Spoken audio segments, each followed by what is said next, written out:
E aí, gente, tudo bem? Sejam bem-vindos a mais um vídeo aqui no nosso canal Dinho Martins. Antes de falar do nosso convidado de hoje, pedir a você para se inscrever aqui no nosso canal, para deixar o seu like, para compartilhar com os amigos e ajudar a nossa mensagem a chegar mais longe. A gente precisa muito desse apoio, a gente precisa muito de você. Recebendo aqui hoje para uma boa conversa o doutor Felipe Selvati Santos.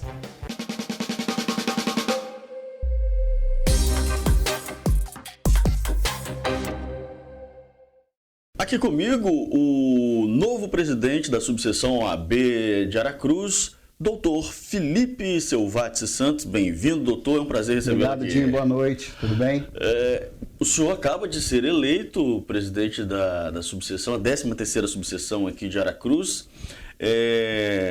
Chamou a atenção o número de votos, quase 100% dos votos, né? Bem perto disso, mais de 94% dos votos. 94,14%. Como é que foi, hein, doutor, enfrentar esse pleito aí? Fala pra gente um pouco. Então, esse pleito, na verdade, nós estamos numa reeleição agora, né? Nós já estamos presidentes, já estou presidente há 3 anos. Esse é o nosso segundo pleito, a chapa 1 concorrendo pela segunda vez.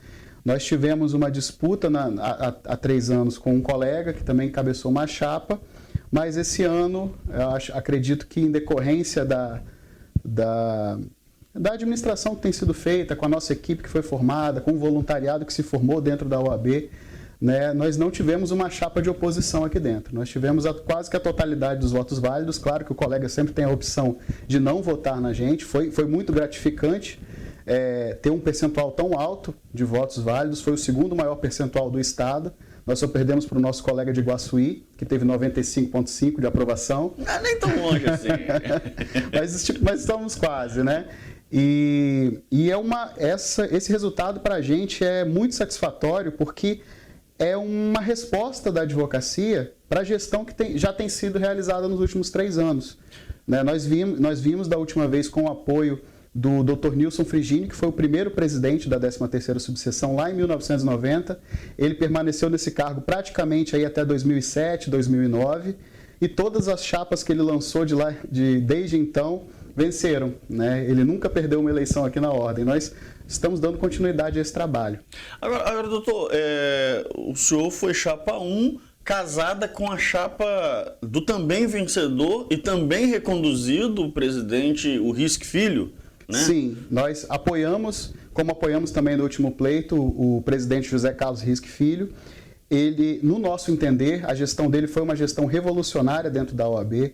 Ele modificou completamente a forma de gerir a ordem, né? Acertou a questão relacionada aos repasses das subseções, forneceu uma infraestrutura para as subseções de interior. Aqui em Aracruz nós tivemos a felicidade de inaugurar uma sede no início do ano passado. E não foi só aqui, foram mais de 30 salas e sedes em todo o estado. E ele realmente conquistou a confiança da advocacia, né? Tanto que ele conseguiu também, dentro do pleito estadual, um resultado considerável, né? 55% dos votos, com a segunda colocada com 34%. Então eu acho que isso também foi uma resposta da advocacia à gestão estadual que tem sido feita em parceria com a gente. O universo do direito ele tem sido extremamente popularizado, eu diria, nos últimos tempos. O mundo jurídico tem caído aí nas rodas de conversa, em especial pelo comportamento do STF e aí de cima para baixo outras instâncias, tem se tornado protagonistas nas discussões, nos debates, por decisões muitas das vezes conflituosas, aquilo que as pessoas chamam de revogação de jurisprudências. Como é que o senhor está avaliando esse conturbado momento do mundo jurídico? É isso mesmo, doutor? O que eu posso dizer institucionalmente falando, né, a OAB tem por obrigação legal se opor a qualquer ato que seja antidemocrático ou que atente contra a segurança jurídica. Está previsto no nosso estatuto, está previsto no nosso juramento quando nós ingressamos na profissão da advocacia.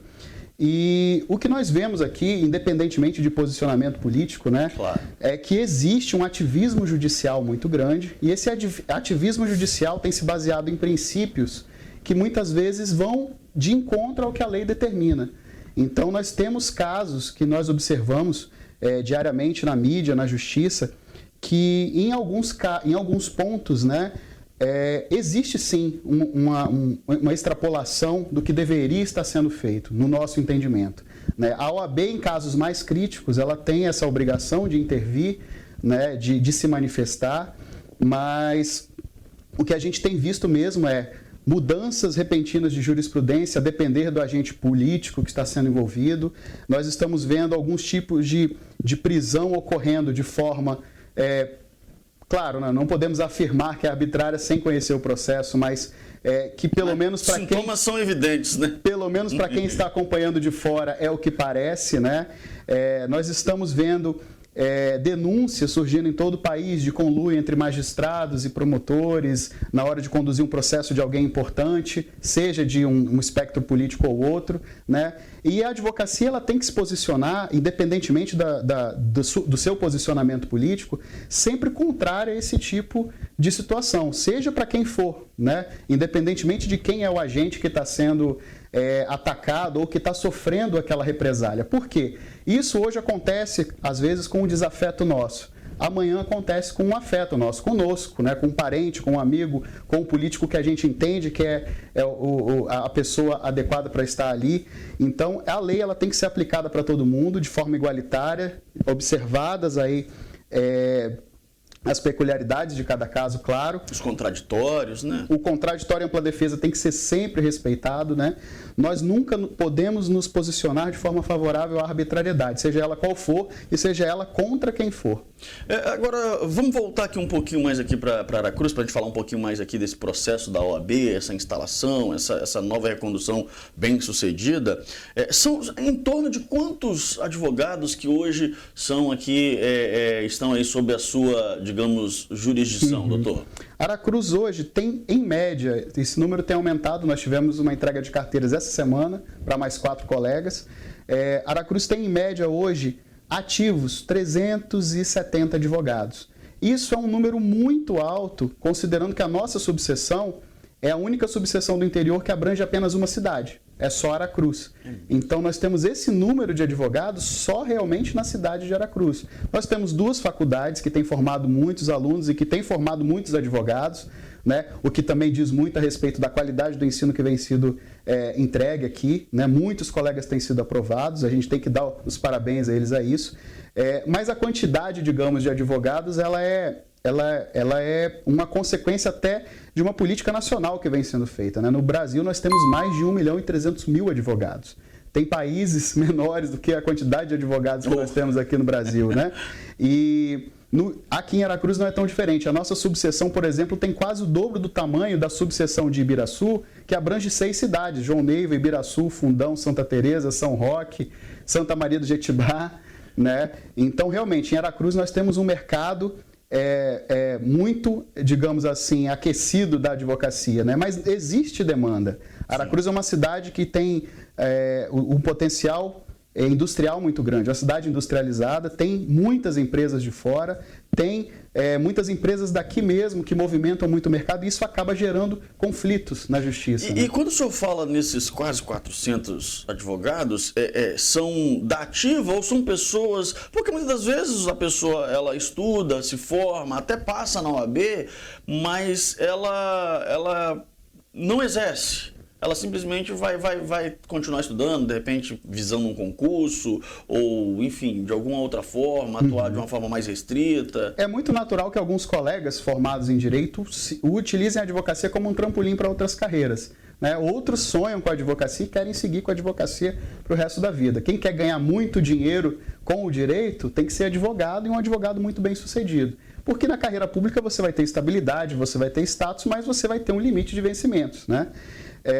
Então, desses colegas aí, dos 360 em média, 370 em média que nós temos aqui, esses são os que têm o número de inscrição ativo. Não significa que todos estão atuando, né? Muitos têm a carteirinha lá, trabalham eventualmente em algum processo ou outro, mas estão focados em outras carreiras, né? Já tem um emprego estável, já tem uma outra carreira também, né? Isso é comum de acontecer, mas nós temos muitos advogados ativos em Aracruz, muitos colegas que são muito participativos, inclusive, né?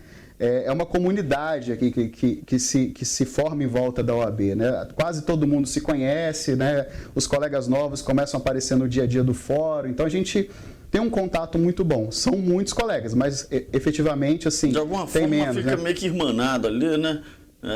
Acaba que os processos vão se encontrando, se cruzando, seja de um lado, seja de outro, e aí vai estabelecendo essa relação. E é muito comum isso, inclusive, né? Nós nos encontramos, às vezes, como ex-adverso um do outro nos processos, em partes contrárias, mas muitas vezes o colega que está ali do lado é um grande amigo meu. A gente sai dali, vai tomar uma cerveja, vai conversar, e nem sempre o cliente entende como isso, é que é isso na cabeça do cliente? Eu ia perguntar isso, como é que é? Porque eu tenho um advogado trabalhando para defender, neste caso, né, contratado para defender os meus interesses, e daqui a pouco eu passo e encontro esse rapaz lá no shopping, tomando um suco, uma cerveja, com o cara que está defendendo, que está tentando contra mim.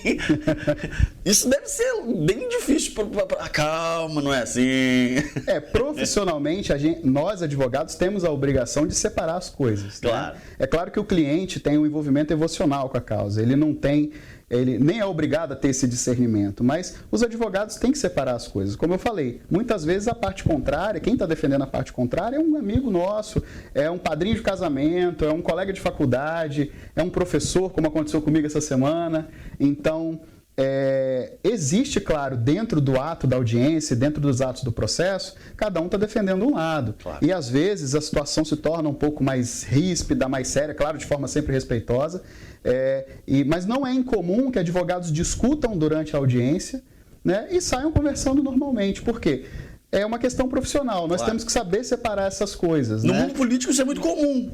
Muito comum. Divergências que no plenário são fortes, mas são divergências extremamente acabou, vida que segue. É trabalho, você está exercendo a sua função, né? Então, às vezes você sai ali, é muito comum, olha, e aí, vamos fazer o que depois? Vamos marcar para tomar alguma coisa, né?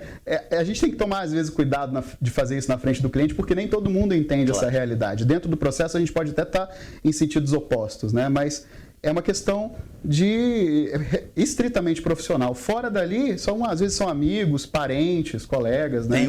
Tem uma série no Netflix, imagino que o senhor já tenha visto, porque deve ser um mantra no meio dos advogados, que é Suits. Todo mundo fala dessa série e eu nunca vi ela. Ah, você tá brincando. Nunca vi. Eu acho que a última série que eu assisti sobre direito, advocacia, foi aquela How to Get Away with Murder, que em português eu acho que é como livrar um assassino, uma coisa assim. Que é uma série muito boa. Mas assim, eu particularmente eu ainda não comecei a assistir essa série, mas todo mundo fala muito dessa série, mas é porque como ela é uma série baseada no direito americano, que é um sistema de common law completamente diferente do nosso aqui, ela cria muitos estereótipos que não existem no Brasil. Mas faz a galera ficar apaixonada. Sim. Todo mundo quer virar advogado depois de assistir aquela série lá, todo mundo quer estudar para virar advogado, porque os personagens são muito fortes e enfim, ela se desenvolve de uma forma espetacular e enche os olhos de qualquer um. Muita gente já me recomendou. Eu tenho que parar para assistir. Aproveita o recesso final de ano. Advogado tem recesso? Olha, depende, né? Via de regra, o recesso ele é o judiciário faz o recesso. Do dia 20 de dezembro até o dia 6 de janeiro, o judiciário está de portas fechadas, só em regime de plantão. No dia 7 de janeiro ele abre, mas fica com os prazos suspensos dos processos cíveis e trabalhistas até o dia 20 de janeiro.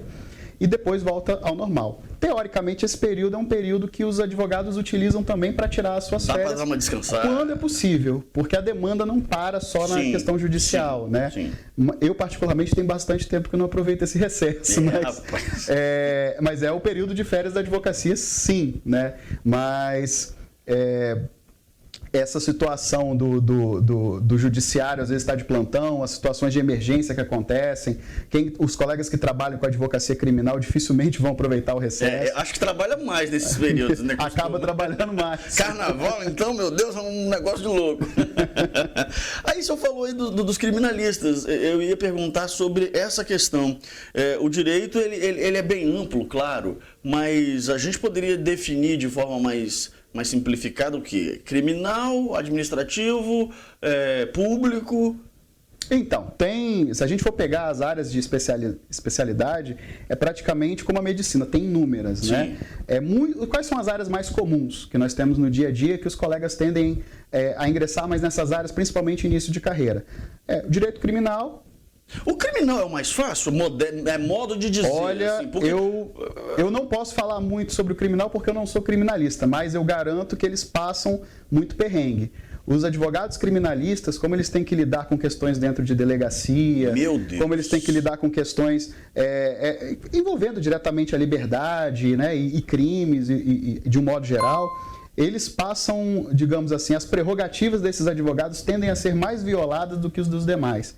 Então é até necessário que se dê uma atenção especial para a advocacia criminal, porque eles são muito suscetíveis a abusos cometidos por autoridades. Né? Se confunde muitas das vezes o papel dele com o do mau elemento que muitas das vezes ele está ali representando. Não é incomum, infelizmente não é incomum que muitas vezes os órgãos tentem incriminar o advogado para tentar atingir o cliente.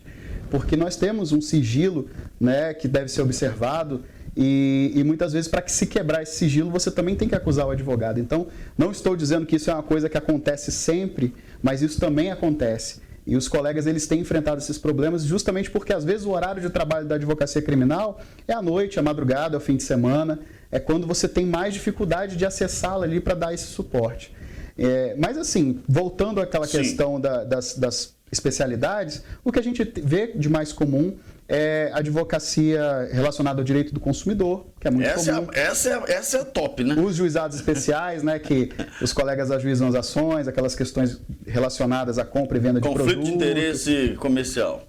Serviços, né? O consumidor de modo geral. Eu acho que essa é a advocacia mais ampla. Acho que quase todos os colegas que atuam na área civil atuam com o direito do consumidor. A advocacia de família, que é importantíssima. Meu Deus, esqueci essa aí, Jesus. Também está relacionado ao direito civil. Tudo isso são ramos do direito civil, né?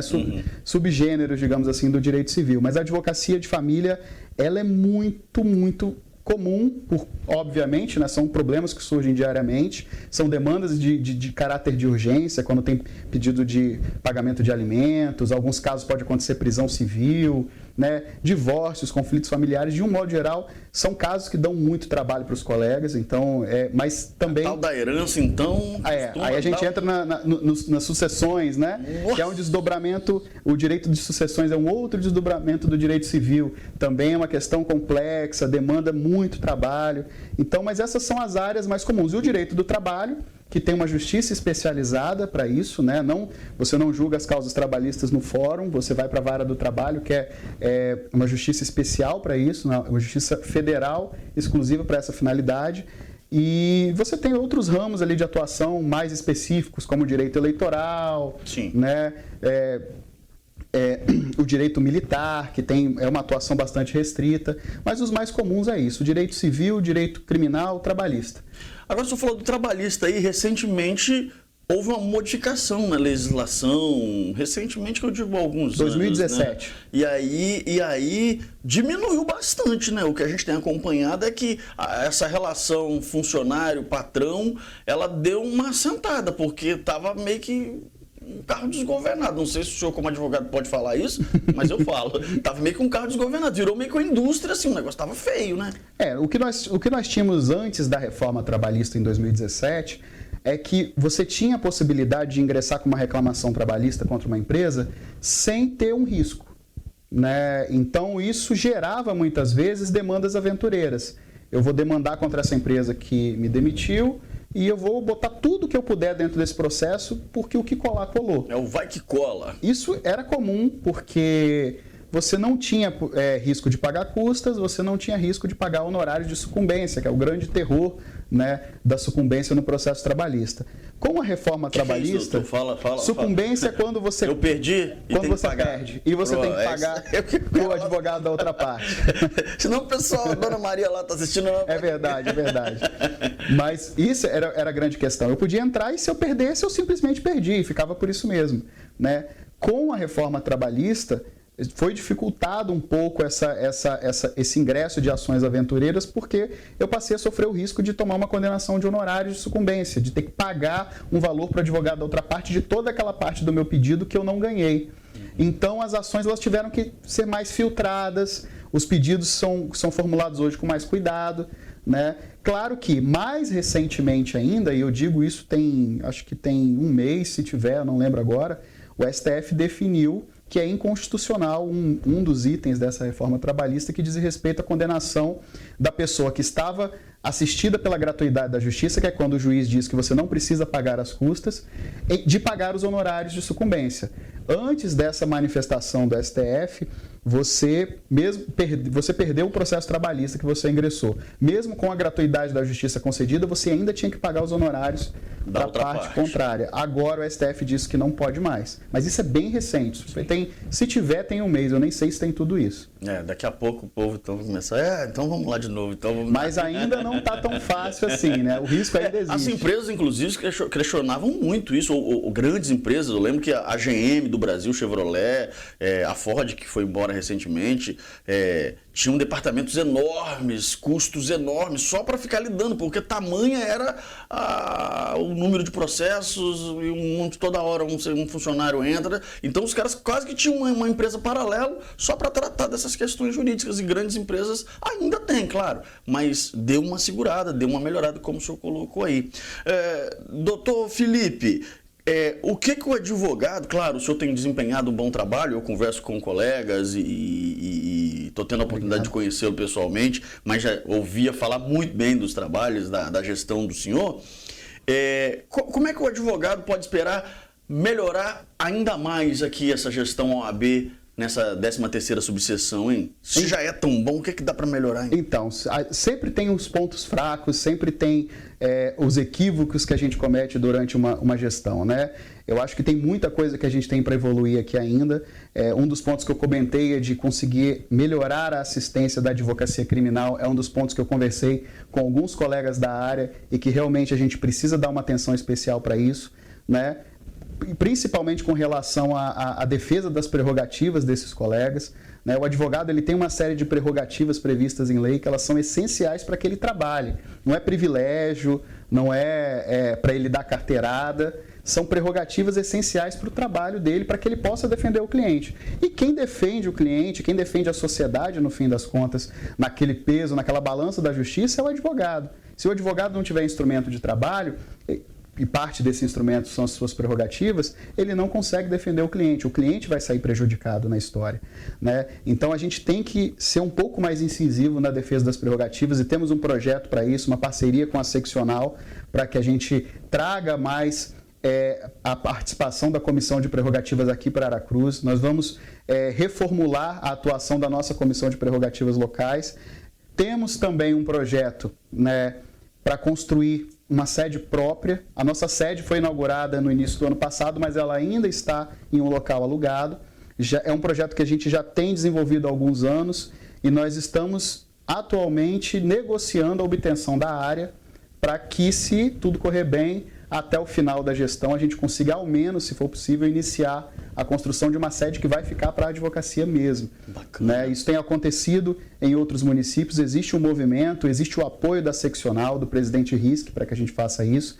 Então nós estamos aproveitando essa maré favorável para tentar realizar esse que é um objetivo antigo da advocacia de Aracruz, né? Nós conseguimos uma melhora muito significativa no nosso espaço, mas ainda não temos um espaço nosso, que é um espaço que os colegas utilizam para atender clientes, para realizar audiências, para participar de cursos, de palestras, né? A sede da OAB ela tem uma importância até social dentro de uma cidade, porque justamente aqueles colegas que estão em início de carreira ou aqueles colegas que estão em dificuldade financeira, eles têm um local para trabalhar já garantido. Ele pode atender o cliente dele lá, ele pode fazer a sua reunião, ele pode fazer a sua audiência, tem um local para que ele se aperfeiçoe com cursos, né?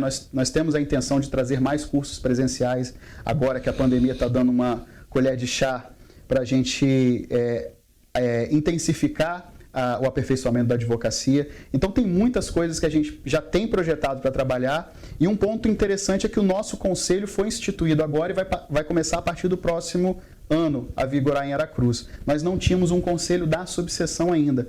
E qual é a diferença de ter um conselho aqui? Primeiro, que amplia a participação das decisões da diretoria, eram 5 pessoas, agora são 11.